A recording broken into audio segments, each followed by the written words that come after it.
essentially, this is just information for you, just so you get an awareness of what your sons and daughters have been doing in school. And there's also some information in here they don't know yet, which is stuff we'll be doing next year, just to give you an overview, really, the support we're putting in place. And it's a chance for you to maybe ask any questions if there's anything else you'd like to know about. So obviously, I'm Dave, I'm Deputy Head Teacher, and I look after the Ucas applications, among other things. And Damien's just joining us as well to let us know a little bit about our curriculum and how that might change for certain students through as we go into year 13.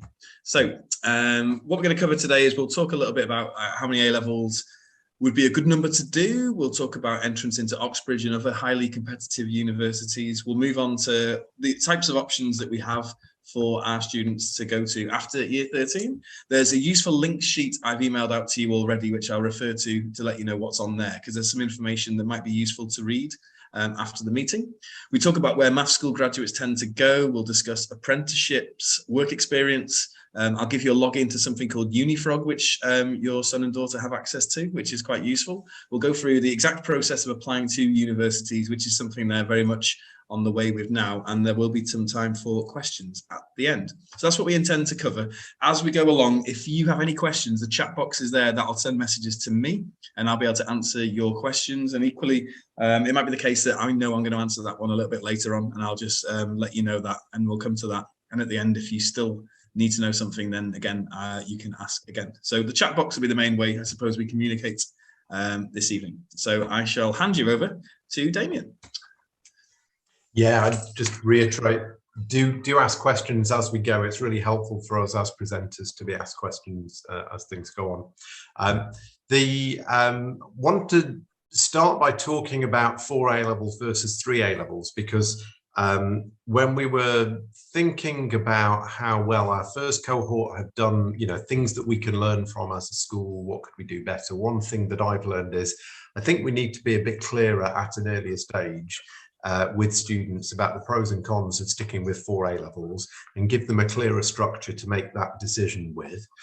We're happy if students do want to continue with 4 A-levels all the way through to the end. And I think that more than half of year 13 did do that. I can't remember now, Dave, exactly how many it is, but I think it was just over half who've continued with 4 full A-levels. Yeah, we've got just over 10, I think, yeah. Oh, so it's not that many, right? So no, it's not that many at all, no. Okay, right. So there's no need to do 4 A-levels. A good reason to continue with 4 would be you're not sure yet what degree subject you're planning to do, and if you think engineering is an option, then you definitely need to carry on with physics, and certainly further maths is very helpful for engineering as well. Whereas you might be thinking, well, I'm going in the direction of something computer sciencey or electronic engineering, so computer science might be quite desirable as well. So you might need to make some choices around that. But what's not a good reason is you're thinking, well, I want to apply for a really high prestige university and they're going to be really impressed if I've got more A-levels.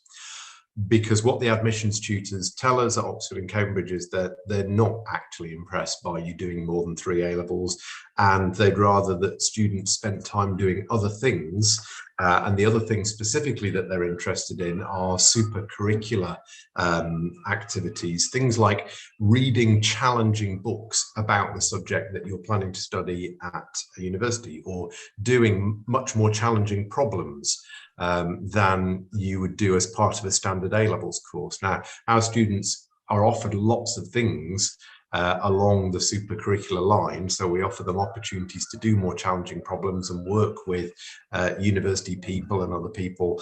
And if they're grabbing those opportunities and getting evidence of how committed they are to advanced study of the subject that they're interested in, then that's really helpful UCAS evidence.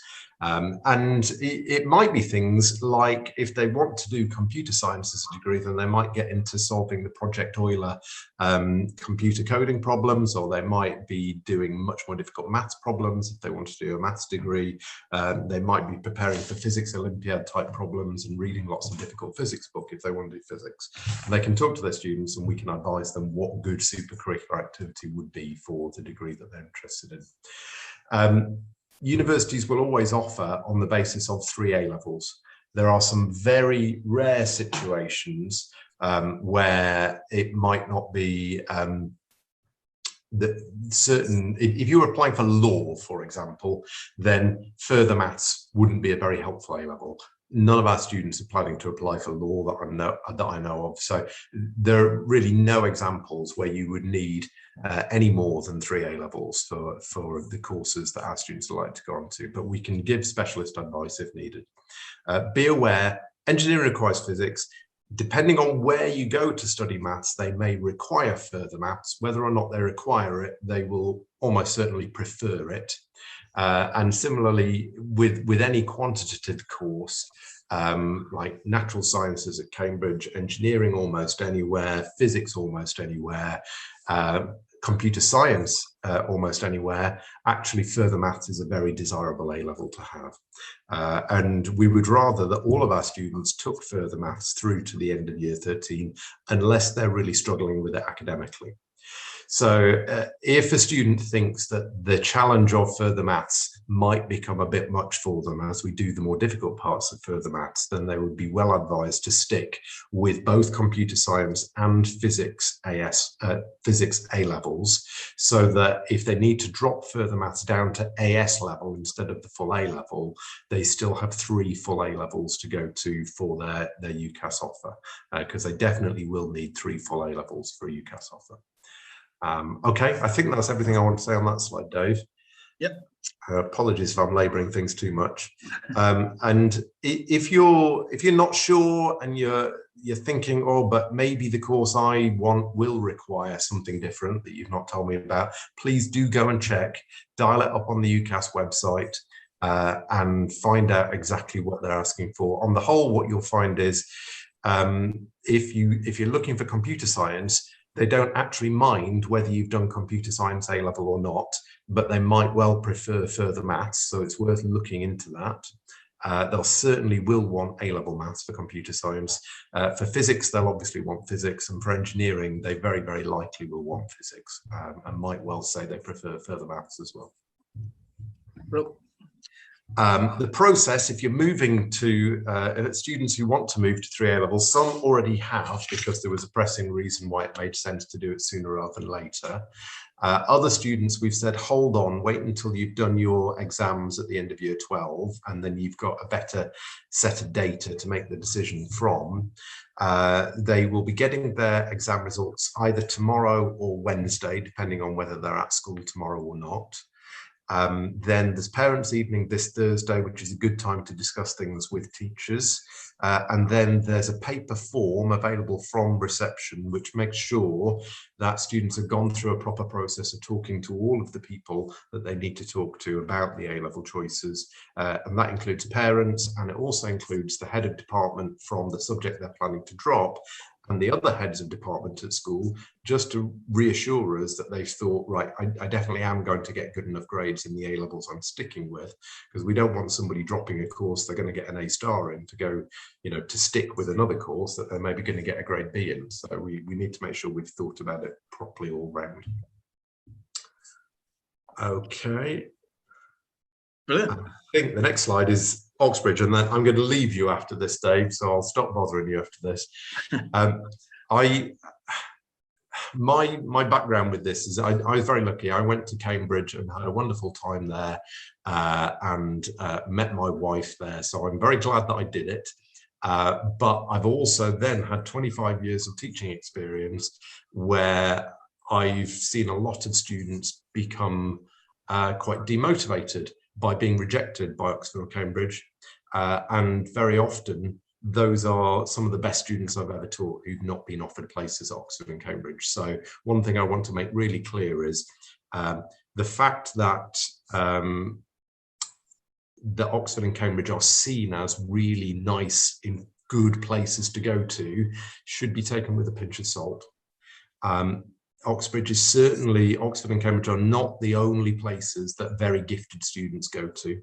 The very gifted students will go to places like University of Liverpool, Leeds, Manchester, Sheffield, many universities will recruit some of the most able 18-year-olds every year, and at Liverpool, for example, their most able students on degree courses will be as good as the most able students at Cambridge or Oxford. There'll be more of a spread at the other universities. Oxford and Cambridge do tend to get the pick of the bunch, but please don't think that these are the only good universities to go to if your child is very bright and able. But having said that, we're very keen to encourage students to consider themselves as perfectly entitled, just as much as anybody else, to consider going to Oxford or Cambridge or any of the other elite universities. We want students to be aware that it's not just about getting really good A-level grades, and every year Oxford and Cambridge reject thousands of students who are destined to get A stars in all of their A-levels. So it's not enough to be on track to get 3 A stars. You do need to really show academic curiosity and commitment to your subject beyond what's included in A-level courses. A-level, to be honest, doesn't really assess at the level that it needs to for Oxford and Cambridge to pick the students that they want.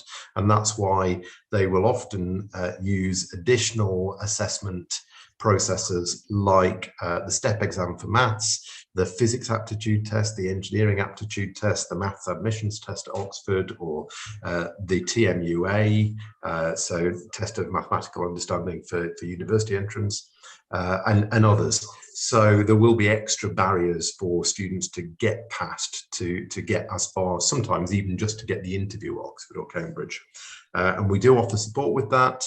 What we'd say to students is that if you're not getting at least a B grade in the exams this week, unless there's a really good reason for that, then perhaps Oxford and Cambridge isn't what you should be looking at. We're not saying definitely no, and students will have other opportunities to demonstrate to us what their level of academic commitment and curiosity is. But last year, out of the 27 students in the cohort, 20 applied to Oxford and Cambridge. And in the end, I mean, it was on the news this morning, actually, that it's been a really difficult year for admissions. It's been a very difficult year for students to get places at university, and of course, especially at the most competitive courses. In the end, we have 2 students who got offers from Cambridge. And one of them actually, I think, has turned it down now, which is kind of quite nice to see as well, that, you know, they're making a choice informed by what course they want to do and where they want to be, and not being too seduced by the sort of the high status of it. So yeah, I think I've probably rambled enough about that, Dave. Is there anything I missed out there that I needed to say? No, that's perfect. And I think, so we'll go through the whole process, but we do talk a lot about university because that's where maths school students tend to go. It's not the only place. There's loads of ways to end up being successful. It doesn't have to be along this exact route, but we do spend a lot of time talking about university because these things need to be applied for early, October. That's why we do mention Oxbridge. And there's a lot of preparation that needs to go into a good application for that. So we want to make sure students get the choice. And that's why Damien says he's rambled on about it, but it was all perfect and timely, I think. So, thing to add to this is that for some of our students, it's actually a sort of long-term plan. So there are some students who leave math schools already knowing that they'd like to do a PhD when they once they've completed their degree. I mean, you might discover differently once you get to university and learn the reality of what study at that high level is all about. You may discover that a PhD is not what you want, but we know we've got students in year 13 who are already thinking those terms. So it's perfectly possible, of course, to go to, let's say, University of Sheffield and do a degree and then think, oh, I fancy going to Oxford or Cambridge or Edinburgh or London or wherever to do a PhD. So students quite rightly see it, where they go to next is only one of the destinations they're heading to in terms of education. Brilliant. Thank you, Damien. Great, thanks. I'll leave you. Have a good evening, and hopefully meet some parents on Thursday when I get out of my governor's meeting on Thursday evening. Okay, bye now. Thank you.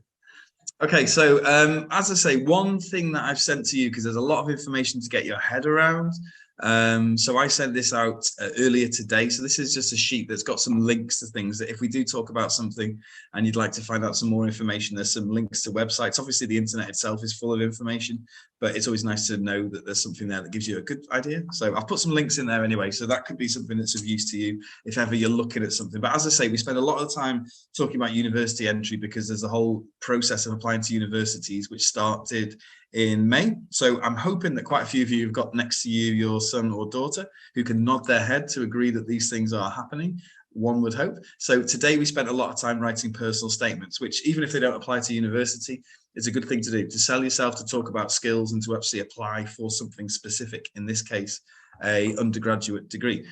So we are doing quite a lot about this, and I'll just go through some of the things about the process, first of all, for what we're up to. But there's some terminology, maybe not everyone might be too familiar with some of this. So just so you're aware what's out there. So as I say, there's no preferred option. You can be successful in so many ways. You hear stories about people doing all kinds of different things, and there's so many different valuable ways to get either educated or trained or in a position where you can get a well thought of, high paid professional job. So there's lots of routes in, and we hope that people will aim high, obviously, and aim to the highest standard they can do. So university for our students, most of them will go and do an undergraduate degree, which might be, say, 3 years doing a bachelor's degree, or maybe an extra year doing a master's. It might involve a year abroad. It could involve a year in industry. There's such flexibility for options that are around there. Most math schools graduates do undergraduate degrees. I'll show you that later on. There's other things you can do which are higher apprenticeships. So we do level 3 qualifications at A level, but you can see there that you can get trained to become more qualified and to succeed in that industry. So you might be able to get a higher apprenticeship, which is like a level 4 qualification. So that's something along the lines of these MVQs, HNDs, or foundation degrees. A foundation degree is kind of like just getting you started, ready to do a full degree. So there's higher apprenticeships there, and some could offer the opportunity to progress to what's called level 7, which is the same as postgraduate degree level. So that's a really good opportunity if you can get that in a workplace. That's going to help you get promoted, get skilled up, and get really well qualified. You wouldn't necessarily get a degree from that, but it could well get you on the line to doing some pretty incredible things if it's with a really good company. So that's one option that some students might do from math schools. And then the other option is degree apprenticeships. And they're ones where they're like higher apprenticeships, but at the same time, you'll be able to get a full bachelor's level degree. So it's linked to a university. So you'll be working with a company and you'll be going to do some time at the university. And again, you can get those level 6 or level 7 to master's degree level. So the simple fact is there's so many different ways to do it. And there's different, like, apprenticeships are great because the costs are covered by the companies, whereas the university, the costs are either covered by parents or through loans. But by all indications, getting the loan is financially not a terrible option, because if you don't earn enough, you don't pay it back. And when you do earn enough, you only pay back what potentially you could afford. So it overall works out to be a good investment in your future to do a degree, but there are different routes in, like we just shown you there. Okay, there's other things that you might do, like some words to do with like careers and things as you get in older. So there's things like internships. So some people might be offered a period of work experience organized by someone. This might be something that people might do between their first and second year in university. So it's a good idea. Lots of people get jobs on the back of doing an internship. If Damien was still here, he might well talk about someone he knows that has been doing this, and they got offered a job on the back of doing an internship during their undergraduate degree. But yeah, the main thing is that these are just to gain skills in a workplace. You might even get paid for it, which is quite nice. You could go into a job straight away. So some people get offered permanent jobs. Hopefully, while you're young, it's a good time to get qualified because things tend to be cheaper. So that's something to be aware of. But yeah, some people do go straight into job, and that is another option. But we'd hope people would get as much training as they can or education whilst they have the opportunity. Some people take gap years. Not many people do that perhaps as much as they used to. You can take a gap year to do a year in industry, for example, if you wanted to do that to see what the jobs are like before you start your undergraduate degree. Some people go traveling, not so much perhaps at the moment, but that's something that some people do. But I suppose if a gap year is to be constructive, it could be doing something useful, developing soft skills that would be relevant in your future choice of career, or volunteering to do something within that work type environment for the place you might work when you're older. So that's something that some people do, but it's not happened so often in my experience recently. After, say, A level before university might be more of a thing after university these days, but I'm getting old, who knows. I say year in industry is quite a good thing to do. There's lots of companies that offer this. just to make sure you're on the right track for what you want to do. But all these involvement with workplaces do offer opportunity. And that's where, again, I suppose it's good to get your foot in the door with any company through all kinds of things like work experience. So we'll come to that too. What we do in school is we do get a lot of information from universities, careers, work experience, opportunities, and we've got this Google Classroom, which the students access via their Google email. It's basically people like me putting up some information about what they should be considering, things that they could potentially do. So if your son or daughter is sat next to you and you're very interested by the opportunities that we put up there every day, I'm sure they'll be more than eager to sit down with you and let you have a look at this classroom sometime. So there are just any opportunities that pop up, we just throw them on there. So that's quite good. Usually some students take these opportunities and as a result, going to get some good experience. So that's something else that's there for them in school. One thing I did want to talk about was finance. So I'm just looking around at who we've got here. There's all kinds of different people in terms of what sort of finance, I suppose, you might be able to access. So the simple fact is, if you are a home fees student, so that is you are obviously living in the country, paying taxes, resident, citizen, all that sort of thing, then you're eligible to get government money for maintenance loans. So when you are a student, again, these links are all on the useful link sheet. So that top one, you can go to the student finance calculator, and that there will allow you to put in home income. And then from the home income, it will estimate how much maintenance loan it will give you. The maintenance loan is there to help pay for living costs. So that's your accommodation, that's your food, things like that. So depending on obviously the level of money at home, that means that the government will pay more perhaps if there's not so much money coming into the home. And equally, if there's a lot of money coming into the home, then they won't give you so much. They'll give you all the money to cover tuition fees. So every university for home fees in the UK is about £9,000, and they all tend to pretty much charge that. So you'd get a loan for that anyway, and then the maintenance loan just tops it up to help you live. And again, Martin Lewis, the money saving expert, if you look at, he talks about this a lot. There's loads of advice, but he's very clear on the fact that there's still a very good way to get the loan, and it's still well worth doing to get the education so you can access higher paid jobs and more money. And again, there's certain boundaries for this year particularly where they've changed the conditions, which does make it slightly not as good as it was, but still worth doing overall. Speculating to accumulate, essentially. So, you know, getting that education gives you the opportunity to earn more. So it's worth doing, worth the risk, I suppose, if you want to think like that. And if you never earn enough, I think it's something like £26,000, then you'll never pay it back. But all that information's in there. You can have a good look at that, and it has changed recently, like I said. But we do talk about this in our personal development lessons, and this is probably good life skills. And to be fair, I could look at this list and think about things I could do myself.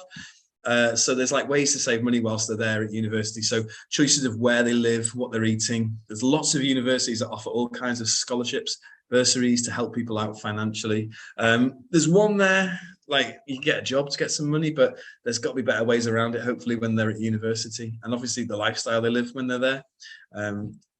There's ways in which hopefully you can make things easier. But we go through this in our personal development lessons, which is, again, some messages I think we could all take on board sometimes about cutting things we don't need to spend money on. So there we go. Okay, so on the useful links sheet as well, you can see there's some logins I'm going to share with you. There's basically, you've got to log in as parents if you want to use it on Unifrag, so you can actually look at different types of universities and what they're like and filter them by what they're good at, which is quite a good tool to use. And then the Ucas website is actually how you apply to university. They do all the submissions. You can't apply to a university any other way. You have to do it through Ucas. And you can see on the picture here is the timeline for Ucas. So simply enough, they haven't updated their PowerPoint very well this year, but that should say undergraduate applications open for 2023 entry on the 18th of May. So that opened up. We have started all our process now of what we do to get students ready for this.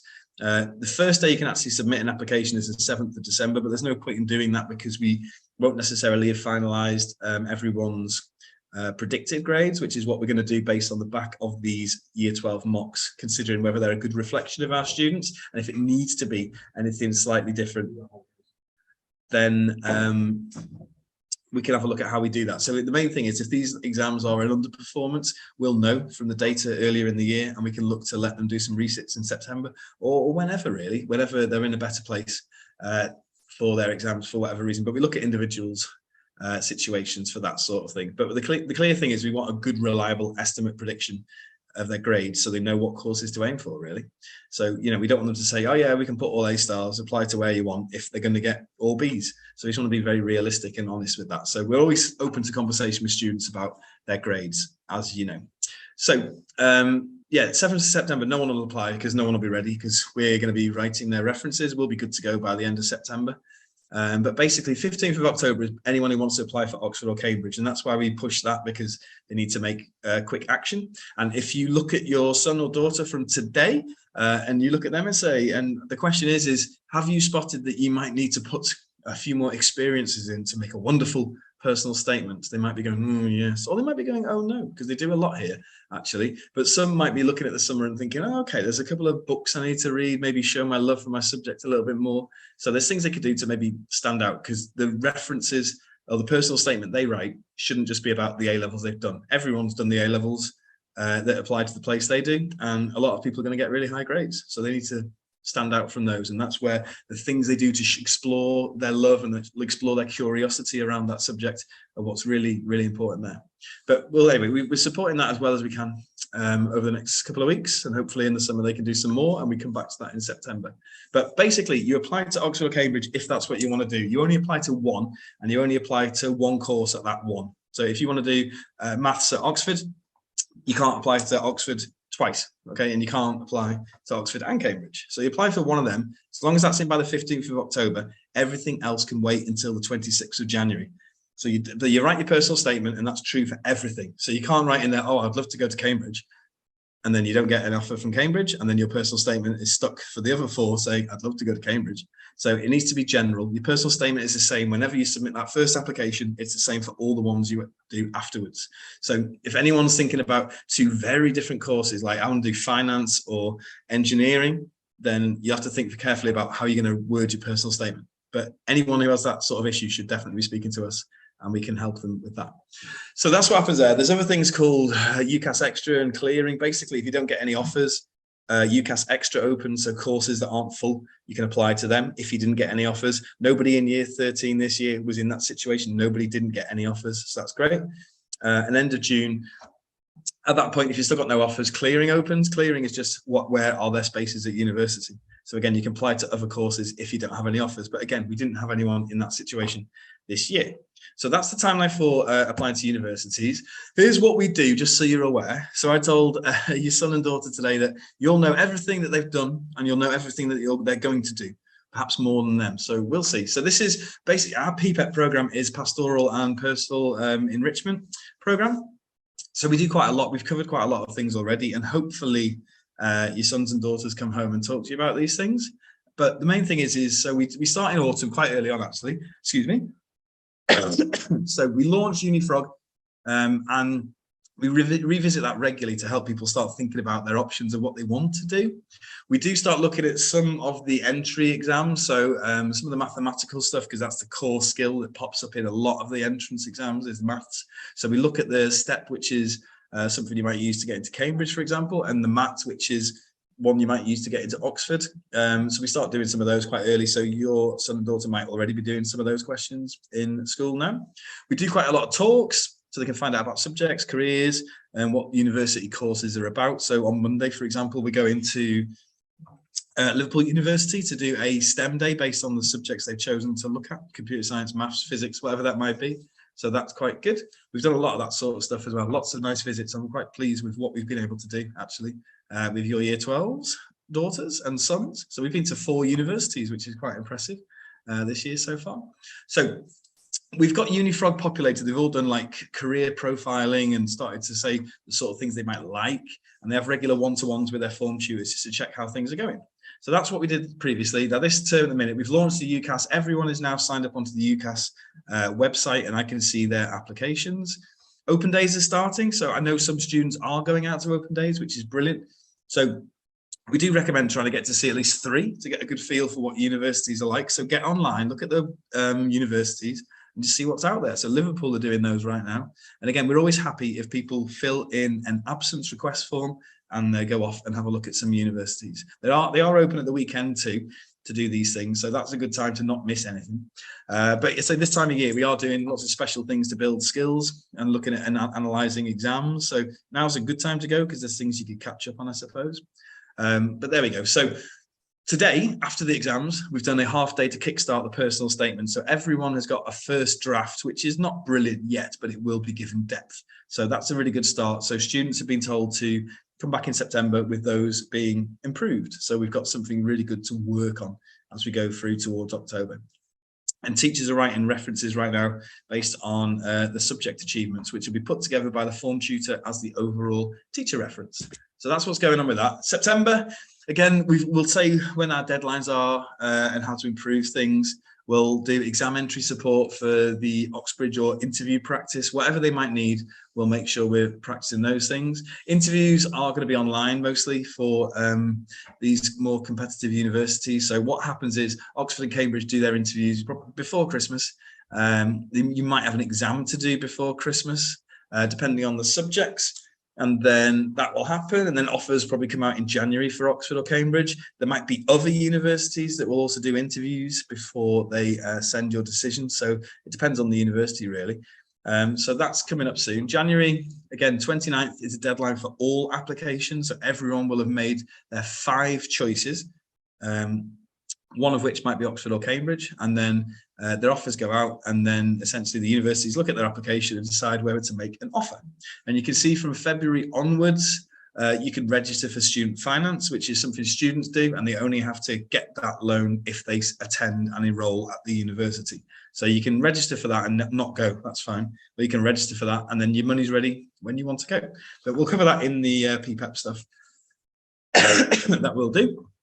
The offer they get from universities will either be unconditional, which doesn't really happen, the sort of things that we are going to have students applying for, but that's where they say, yeah, you're definitely in. So most of the students here apply to Russell Group universities, which are competitive and have quite high entry requirements. And because of that, a lot of the places will be offered under conditions. That is, do you get the grades we need? Okay, or you might be declined, which does happen. So some universities don't have many spaces on courses, and there is some stark facts. It's something like 2% of people get onto computer science at, say, Cambridge. I think it's something like 8% get onto maths, and then something like 16% might get onto engineering. So, you know, there's not a lot of people that get into these places. So don't be disheartened. And sometimes places like Durham, they're very competitive. They've declined students for things. So it's never too disappointing, like Damien says. Just think, okay, I had a go. And it is a bit of a lottery, to be fair, how they choose people. But just know that if you are working hard and doing well, you'll do well wherever you go. But basically, you get all your offers. You then choose a first choice that you want as your definite firm choice to accept, and then an insurance offer. And they usually have a deadline of June for you to make that decision. So you accept those, and then on results day, if you get the results, you're into your first choice. If you don't get the conditions for your first choice, then on results day, you might be in on your second choice. And we'll see how that goes this summer, but I'm hoping that most people will get their first choice, and then a few that don't would get the second choice. So student finance, like I say, needs to be in place probably around about the 21st of May. That is, they've filled in their information and put your emails in. So as parents, you have to put in evidence of earnings, and then they judge how much money they would loan them in September. And it's always done, you do it every 12 months. So if financial situations change, then the support should change every year. Okay, in May as well, some people might have to do entry exams again. So the STEP exams for Cambridge or Imperial or Warwick, wherever they're doing the STEP exam for, then that happens in May. Okay, so August, you get your results and hopefully you're in. And then obviously people off to university. We hope students stay in touch as part of our alumni network. So that's all the links and some other information about what we do. Again, if you've got any questions about anything, please do chuck it in the chat box. It'll come straight to me and I can address anything you think you'd like me to talk over again. Okay, so let's have a little think about some students. So this is something I did as part of our first prospectus because we didn't have a school, so we wanted to advertise something that we could offer. So these are the destinations that Exeter and King students went to in 2020. So you can see all over the country, no preferred place, I suppose. Someone went to Princeton in the America, which I know some of our students are interested in looking at European or American universities, which is great. Certainly comes with some interesting logistics for us to think about in terms of how we support people, but we'll certainly help with that. We'll get to that. So there you go. What courses do students do? So if you have a little look, On the left is a picture there, so that shows you where students went to. So clearly quite a lot of people went to Oxford, quite a lot of people went to Warwick, Cambridge, Imperial, Durham. They might have stayed at their own linked university, that's Exeter or King's College London. And again, there are other destinations as well that weren't universities. Excuse me, I've been talking all day, I do apologise. I've been doing the Ucas personal statements all day too, so apologies for the throat. Yeah, so other destinations, that's like things like apprenticeships they might go on to do, and then lots of other universities too, so they're all over the place. Again, what subjects do they do? King's, which do, I suppose, they don't do, well, they do computer science, but they don't do that to the full A level. But yeah, they've got a lot of maths at King's. Lots of people do maths, computer science, physics and engineering, and a bit of economics too. Exeter have got a college linked to them, so they've got a bit more variation of subjects, but you can see there they've got a lot of engineering students. There's computer science, this is maths, so a lot less maths from going out from Exeter, which is interesting. But that's where they tend to go. So these are the sort of things we're thinking our students would be interested in, and all our research with our students tends to show that. The sort of things you might study, so there is a general name. You could do a degree in maths or physics or computer science or engineering, or you could do something a bit more specific. So these are the names of the courses students did from Exeter and King's in 2020. So you can see there's a whole range of engineering. Computer science, there's different aspects to it. Physics, there's different ways of doing it or combining it with things like philosophy. And maths, there's lots of different routes through the sort of study of maths there. There's other things as well, like economics, accountancy, finance, and obviously the apprenticeships as well. So the simple fact is there's a name for a degree, and then there's lots of different specialisms within that degree. And you might find the more words there are on the title, the lower the entry grades are. That's something that you can have a look at yourself on Ucas, and if you don't believe me, see if you can find out. But yeah, doing physics itself might require higher grades than doing something like physics with astrophysics and cosmology, because I don't know, for whatever reason, when they tend to be more specific, they might be, I don't know, lower grades again, not sure, might not be true. Have a look, see what you think. But they're the sort of courses that people do, just to give you an idea. So hopefully your son and daughter, if they are sat next to you right now, will be pointing at the screen going, yes, that's me. I want to do a bit of AI. Can I go to university? So as I say, what do they do? The point is you can get the skills you need for a job or to do a master's or to do a PhD from a whole range of degrees. So let's say if you're not sure what you want to do, is if you're doing maths and you keep doing maths, then you can end up doing lots of things. So I did a degree in astrophysics, and that did open up loads of doors for me for things I could do next. It wasn't just about astrophysics topics because I had physics understanding. I could have done a master's in straight up physics because I understand the physics. So that was all. So again, you do still have quite a lot of openness, and the more I recruit, let's say teachers to school and things like that, it's like you're looking for what skills they've got and the experience, which is quite important too. But yeah, in general, it might not entirely matter exactly what they do. If you want to work in maths, then yeah, maths degree can keep you open for so many things. And the other thing as well, this is for students who really are not sure what they want to do.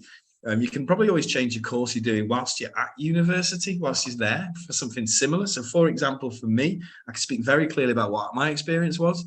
So I started doing a master's in astrophysics in Edinburgh, which would have been 5 years, which is a long time. They do an extra year in Scotland, but you can get straight into the second year with good enough results. But that was quite a long time. So I changed to do the bachelor's degree quite early on. So you could do that, and you could go the other way, but only if your grades are good enough, I suppose, if you wanted to go and do the masters instead when you were there. Equally as well, there's all kinds of different ways. Like I did astrophysics, but the first 2 years of my course were the same for physics, for astrophysics, and for a whole load of different specialist physics degrees. So once you're there, you can probably tweak what you're doing as long as you're there. So that's something to bear in mind, that you do have a little bit of flexibility. So for those who are really not entirely sure, if you're studying your degree along the lines that you want to go, like engineering, okay, you can apply that to all different kinds of engineering, and you can specialize in all different kinds of engineering. Even if the degree is called engineering, you will do modules of certain topics that mean you specialize in one type of engineering, perhaps. So you do have some flexibility, but obviously if you're the sort of person who doesn't know what you want to do, and I'm talking to your sons and daughters right now, it might be the case that you don't click go too early on your application and you wait until January to see what you want to do. Okay, so that's that. So again, I know some people are looking at this, and I was talking to a couple of people today. Again, we don't know too much about how to apply to places. I've only ever done UK universities, and all my support for Ucas I've done over the last few years. So yeah, we can totally help you with this. This is a clip from Unifrag. So there's loads of information about SATs for US universities, how you pay for it, what sort of bursaries and funding might be available. Depends on where you're a citizen from as well, which is quite interesting, because I know some of our students do have citizenship in more than one country. So yeah, so people, if they want to do that, my suggestion would be that me and the students sit down, have a chat. We both have a look at what needs to happen, and we can talk to parents, and we just make sure we hit all the right timelines, and make sure these things are appropriate for whatever the situation is in those countries. So we do want to support people with that, but we just need to know, really. So that's something to do let us know about over the next couple of weeks.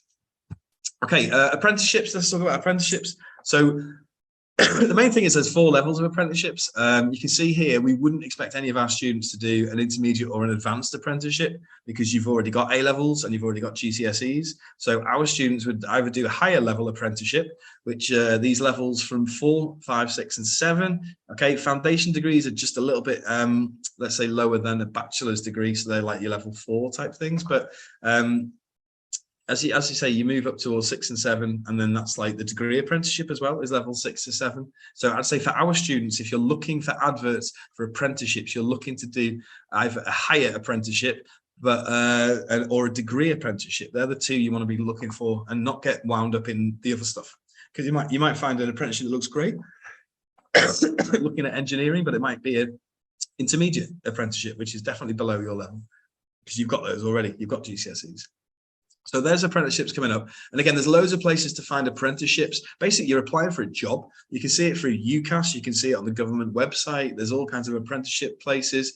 And if there's a industry that you really want to work in, like BAE Systems, looking at aerospace engineering, you might have a company that you know of that you want to look at. Have a look, see what apprenticeships they've got, because their website will be very much clear on that.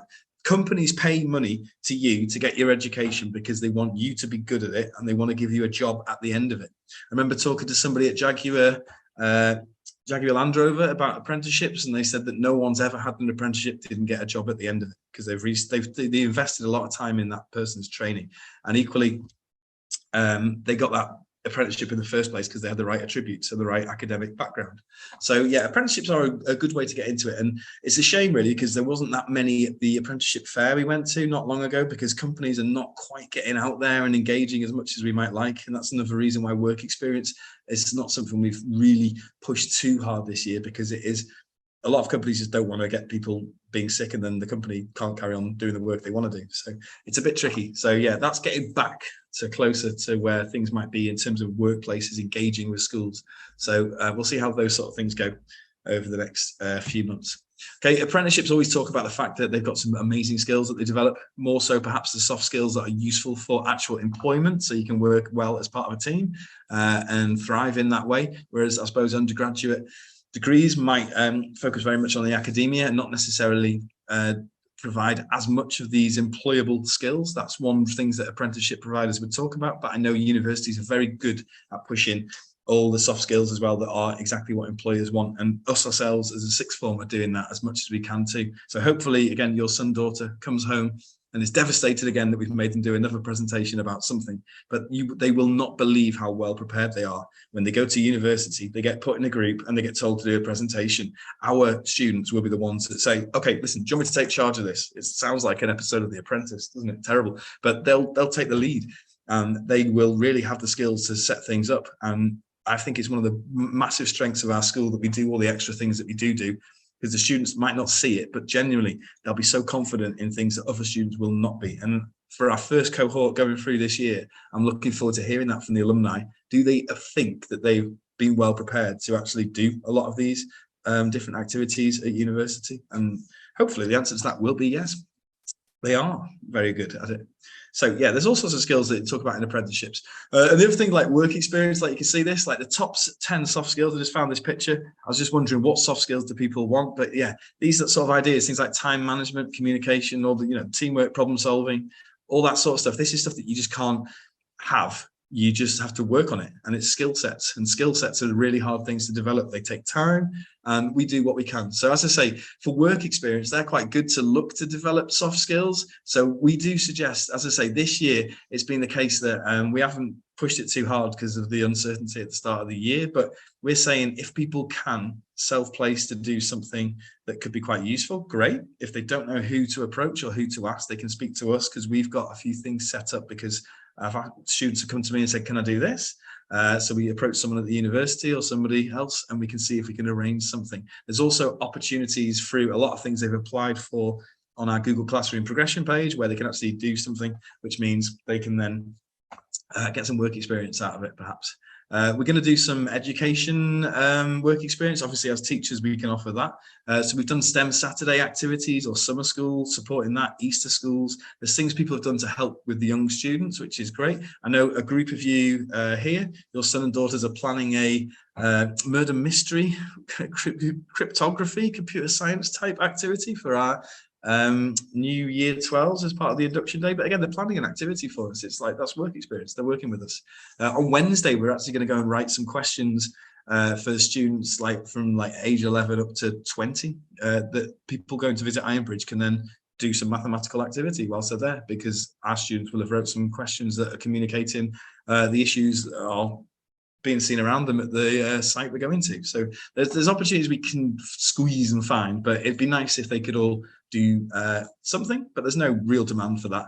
There's no, because they understand the problem with COVID, but it'd be good to get some experience of the workplace that they're interested in. So again, if they want to speak to us, we can have a look at helping them self-place, and there's no rush for that, I suppose, and there's no absolute need for it, but it would develop some skills. Okay.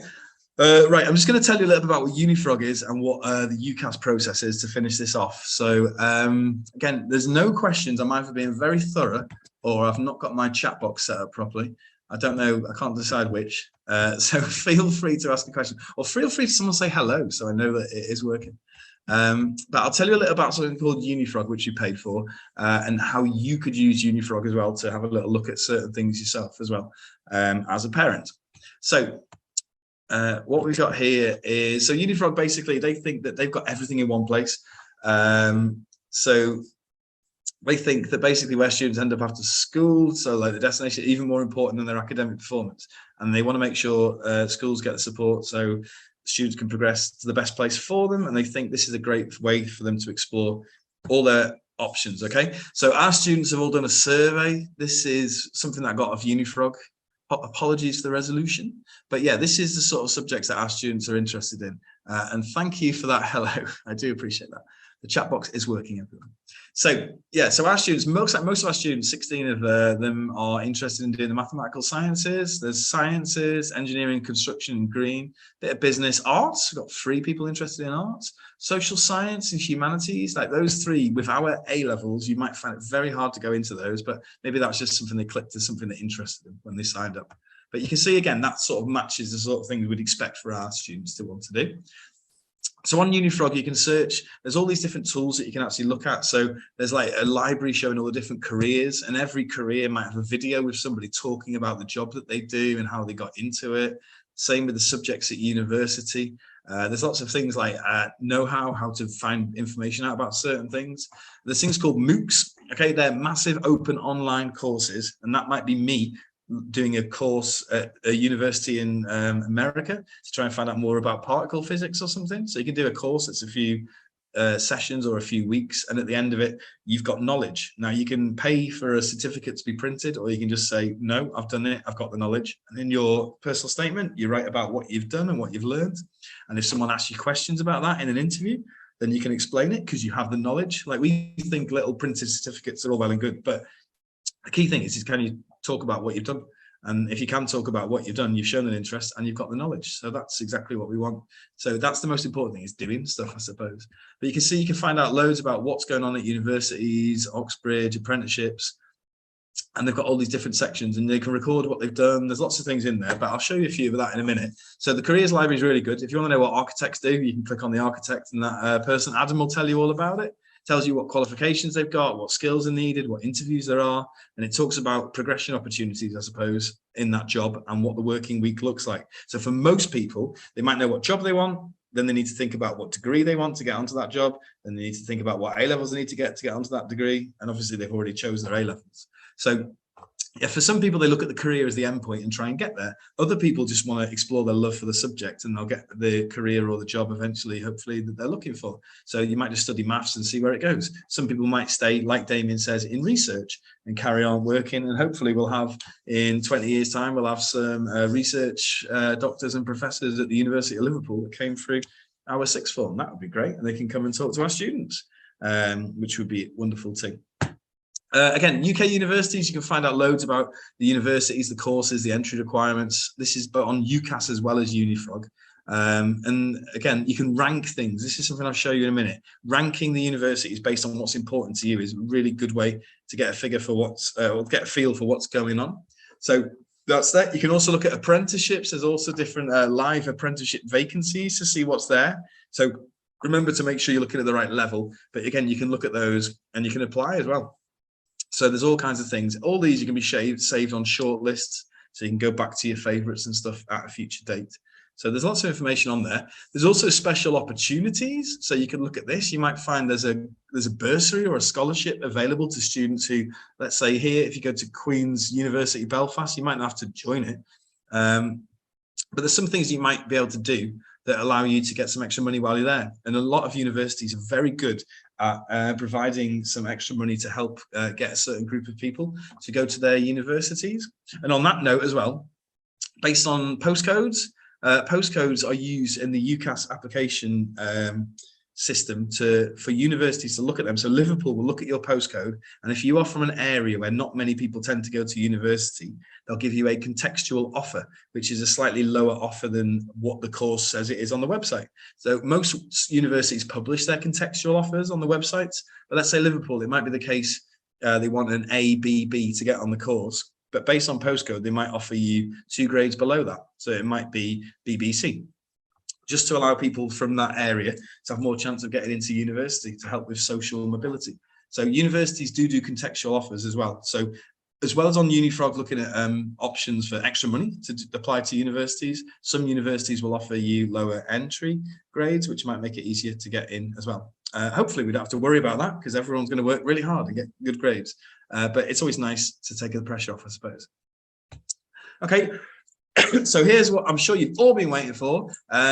You've got all this on the useful links, but you can go to that web address there, unifrag.org/code, sign in for the first time. And that's a password that will give you, I think it's something like 60 days for you to be able to go online and bother your son and daughter by telling them to look at certain things.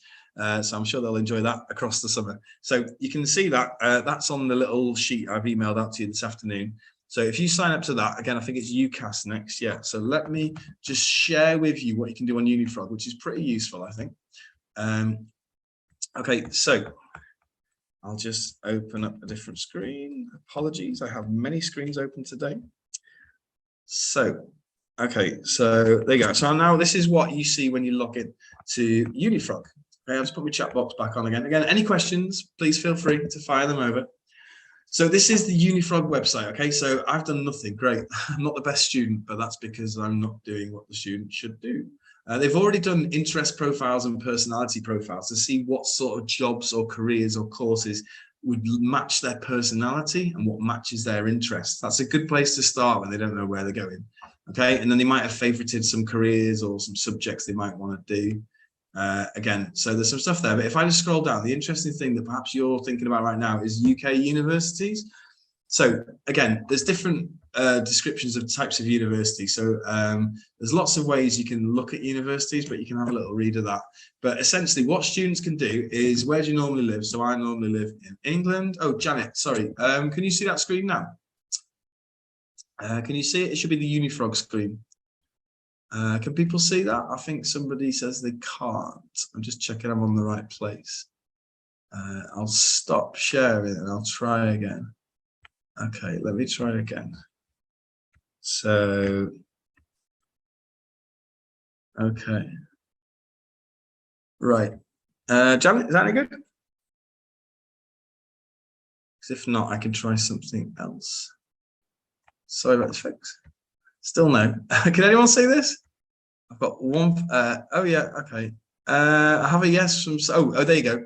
I've now got something that flashed up, says participants can now see my screen. Is that right, Janet? Thanks, Trace. Janet, is that one working? Okay, I've gotten a few yeses. I'm not sure what that might be. If you're next to Dylan, see if you can join on something else. Yeah, it could be. It might just well pop up for you a little bit later on. Perhaps a slower connection, someone suggested.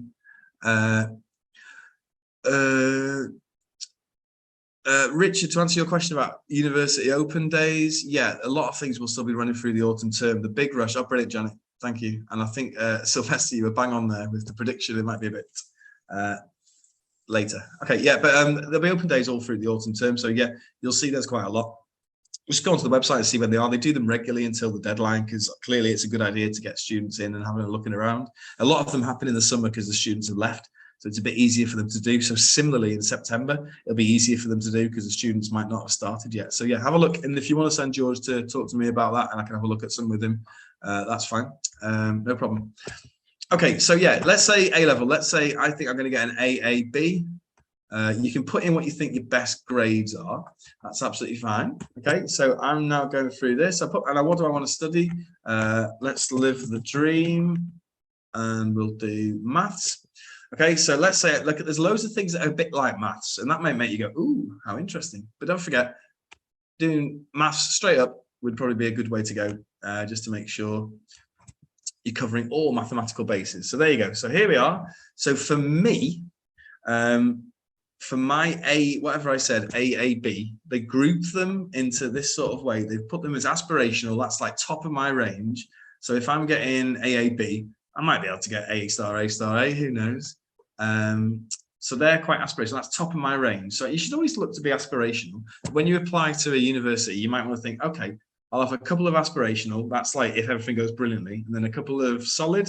I'd say nobody needs to do anything safe here at this school. I'd suggest that everyone chooses aspirational and solid options, but you can see what you think. But what you can do is, what's really good on here is you can filter by so many things. You can say, I only want to stay near home. You can filter them by being within 10 miles, okay? And then clearly, if you look at what I've got here, I've got Liverpool Hope, Liverpool, John Moores, and Liverpool, okay? And so then they're there, and they've got the entry requirements, all the same, AAB, anywhere in Liverpool, so they're all the same.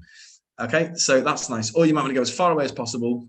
So you want to, here you go, 300 miles. Well, here I can go to Durham, get away from everyone at home. Hopefully not. So you can filter by distance. You can filter, do you want to do a study abroad? Let's do some study abroad. Brilliant. Oh, look at that. I can go to Imperial and spend a year abroad doing a 4-year full-time course.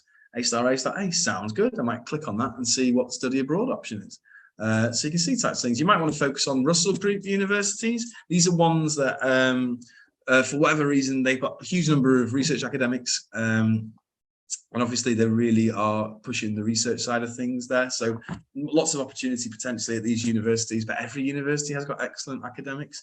So, I suppose it depends on what you want from something. But again, you can filter by all kinds of things. I can say no courses out of my range. So look, this one's a bit more closer to what I might be wanting to do with my AAB. So you're aspirational, you can filter, but you can clear that anyway and do whatever you want with those. So that's my filters. If I get rid of some of those, okay, they're going to stay forever. Let's try and close them. So there you go, back to where I was. You can also rank them. So some people look at rankings and think, okay, well, this is important to me. So you might look at this and go, okay, what percentage of people get a job at the end of it? There you go, do maths at Imperial College London and 100% of people get a job. Okay, that might be interesting for you. You might want to know how much money you get. So there you go, go to UCL to do mathematical computation and you're most likely to earn a huge amount of money when you finish your master's, which is pretty cool. So again, you can look at all these different things. There's loads of ways to filter them. You could do it by entry requirements, which obviously you might think that the higher the entry requirements, the better the opportunity, and that's why it's harder to get in. So that could be something you might filter by. You could do it by, I don't know, like how many uni sessions do I have? There you go. So the most is, I want to do loads, so I'll go to Imperial College London. But you get the idea. There's loads of things you can do. There's stuff about accommodation, how much accommodation costs. Oh, I can't see that one. Ooh, where is it?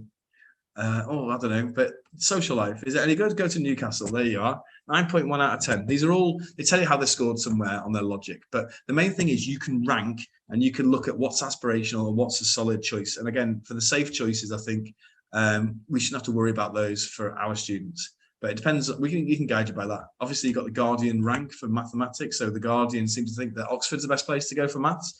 So again, you can rank things however you want and just see just what you think about that actual place. So that's a little bit about Unifrag. So you've got a login for that. So if you choose to use that, brilliant. Have a little look, have a fish around. Hopefully it should be quite self-explanatory how to get onto there. One of the little sheets with some help that I gave you on email. So hopefully that's not too bad. Okay, so back to just finishing off just talking about Ucas. I'm just conscious of time. I'm sorry about this, folks.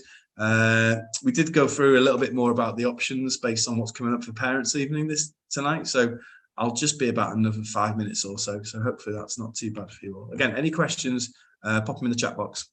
Okay, so we should be back looking at the Ucas parents' evening presentation now with the big yellow square. So hopefully I'm sharing the right screen. Is that right? You can see that on there.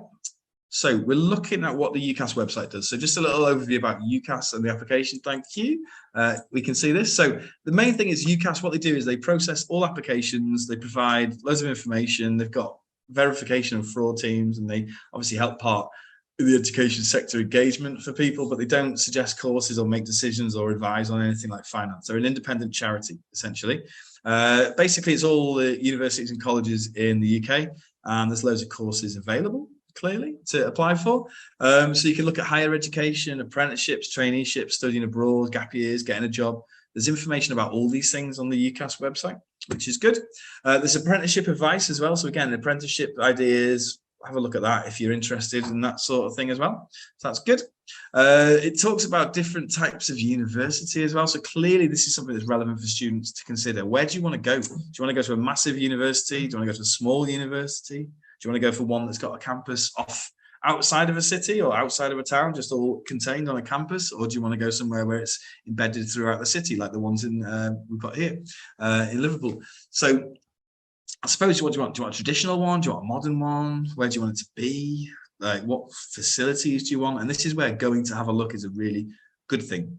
Okay, what do graduates do? Like tuition fees, they're probably going to be pretty much £9,000 wherever you go. But you might find somewhere that will pay that for you if you're a student of certain background or finances. So there are things out there possibly for you.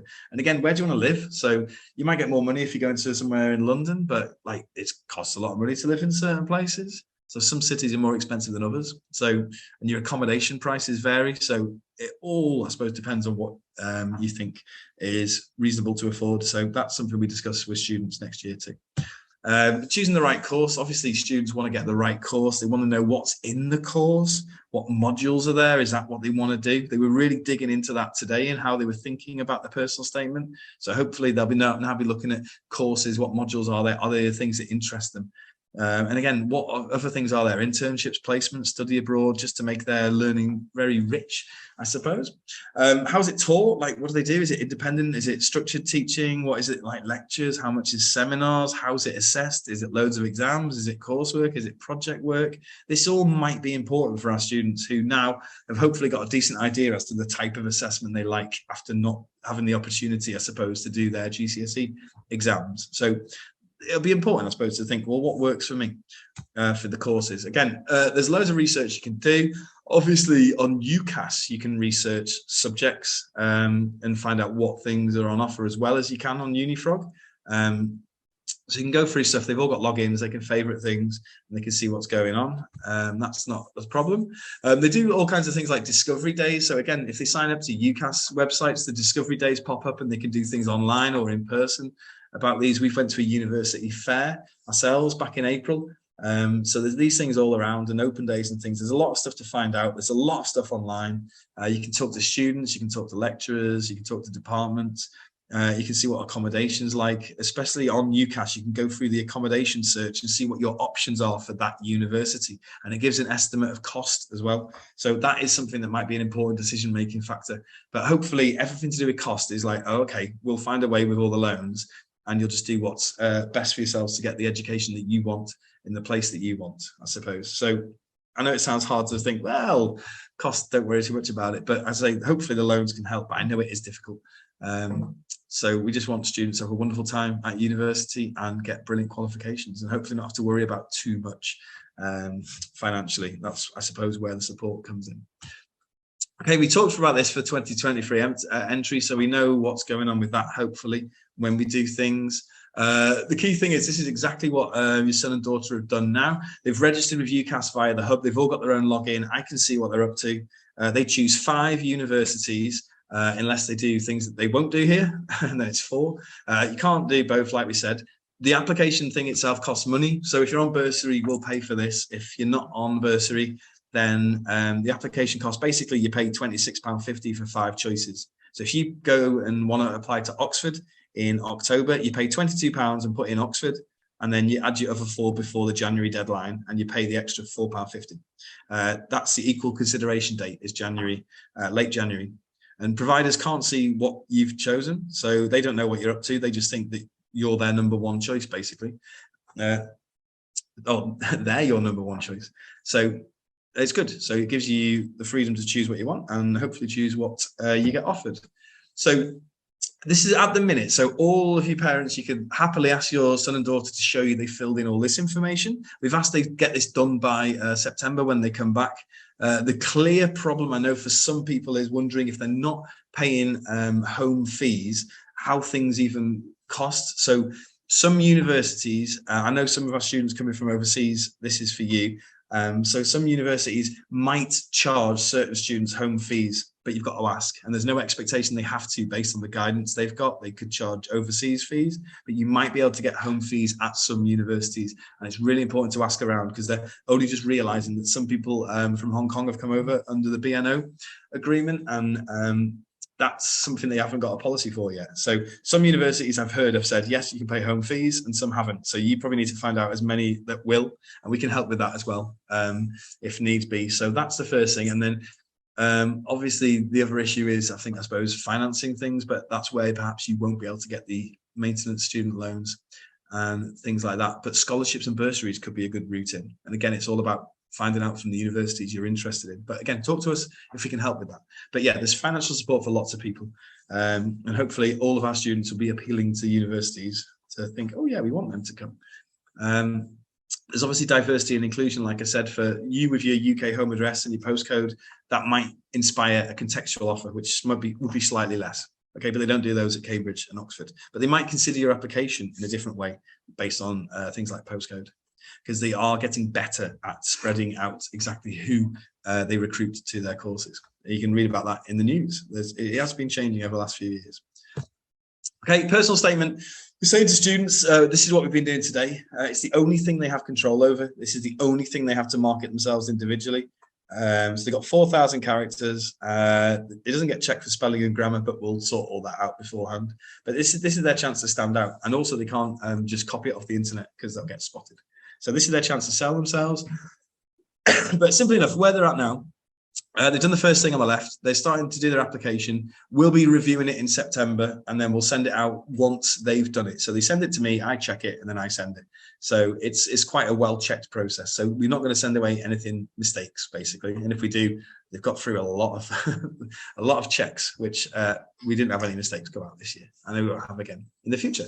So that's the basic what's going on with the Ucas thing. Students can track all the time with their decisions, and basically they get offers, and then they choose one firm, one insurance, and then they just wait till results day. And if they get the results they need, they're in. And that's their firm choice, and that's where they'll be going.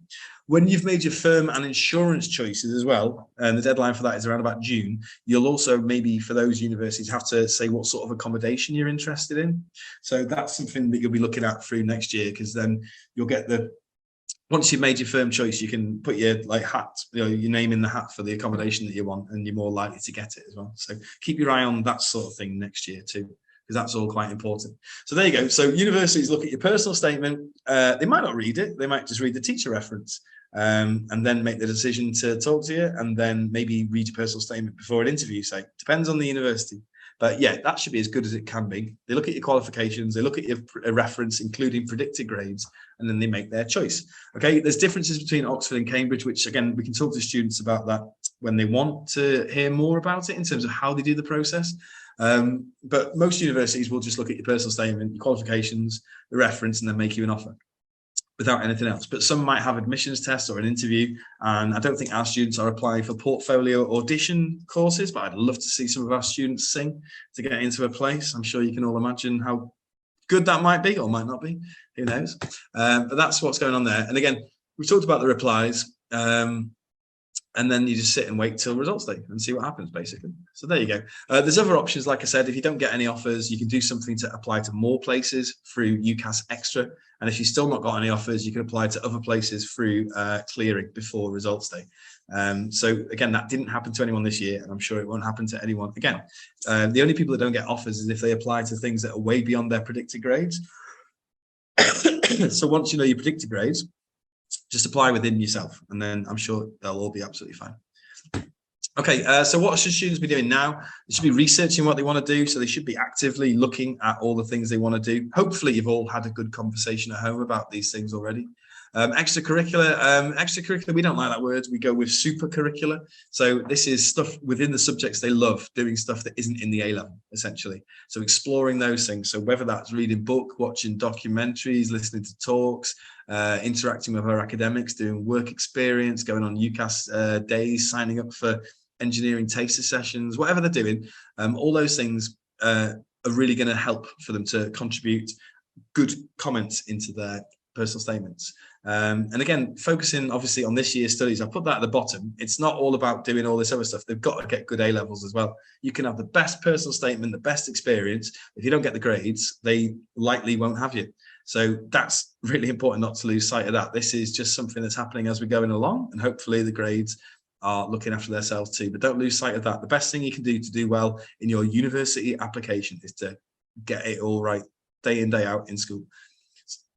So that's that one. Okay, how could you support them as parents? You can research the Ucas website. There's a page there which I've put in the useful links I emailed out earlier. So you could look at that, as well as Unifrag. So you can do your own research and have conversations about things. But obviously, your sons and daughters have probably got their pretty strong opinions about where they might want to go. So you can always just have a good chat about that and see what their thinking is.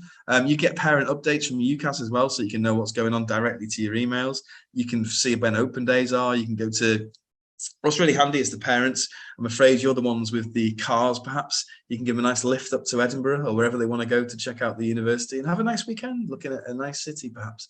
So yeah, you can try and go to as many things as possible. We're going to look to try and, we've been to Oxford, Cambridge, Liverpool and Manchester to have a look around. We're probably trying to go to York before Christmas as well, to give you another idea about another Russell Group university.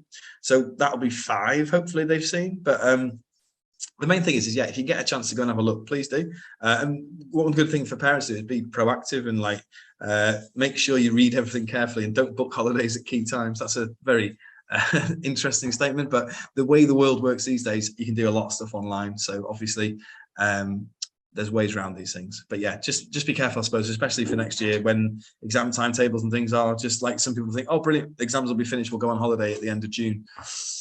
They might have some exams quite late into June. So just check with what's going on there. But that's all should be in order, really.